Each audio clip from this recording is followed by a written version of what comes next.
मतदान केंद्रावरती पैशांचं वाटप करण्यात आलेलं आहे। धुळ्यातून ही मोठी बातमी आपण बघतोय। मतदान केंद्रावरती पैशांचं वाटप हे करण्यात आलेलं आहे।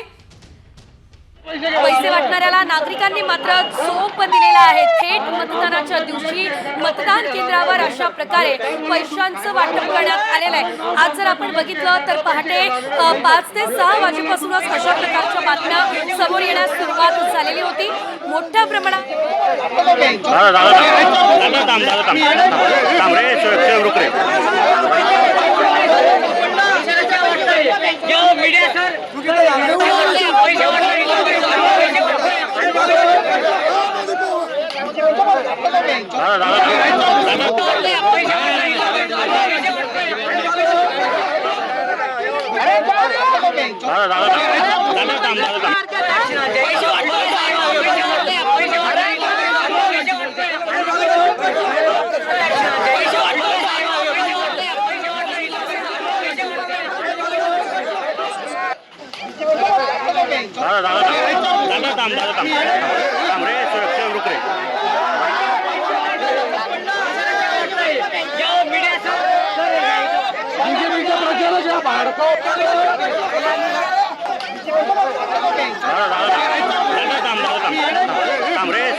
थेट मतदान केंद्रावर पैशांचं वाटप करण्यात आलंय।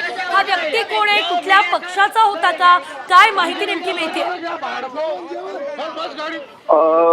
अद्याप आता ज्या कार्यकर्त्यांनी त्या समोरच्या पैसे वाटणाऱ्या कार्यकर्त्याला पकडलं आहे त्यांनी भाजपचा कार्यकर्ता असल्याचं म्हणलं आहे, परंतु अद्याप हे निष्पन्न होऊ शकलेलं नाहीये। परंतु आता पोलीस प्रशासनातर्फे त्या तरुणाला ताब्यात घेण्यात आलेलं आहे आणि त्याला तो कुणाचा कार्यकर्ता आहे किंवा कुठल्या पक्षाचा कार्यकर्ता आहे हे याचा तपास आता पुढील पोलीस करीत आहेत।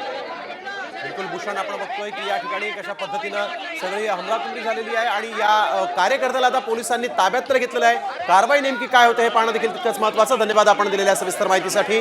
तर धुळ्यामध्ये मतदान केंद्रावर आपण बघतोय पैसे वाटप करण्यात आलं आणि यावेळेस या कार्यकर्त्याला इतर कार्यकर्त्यांनी पकडलं, पोलिसांच्या ताब्यात दिलेलं आहे, त्याला मारहाण देखील करण्यात आलेली आहे। धुळ्यामध्ये पैसे वाटप झालेलं आहे, एकाला तिथं उपस्थित असणाऱ्या इतर कार्यकर्त्यांनी बेदम चोपलेला आहे। आणि यानंतर या क्षणाची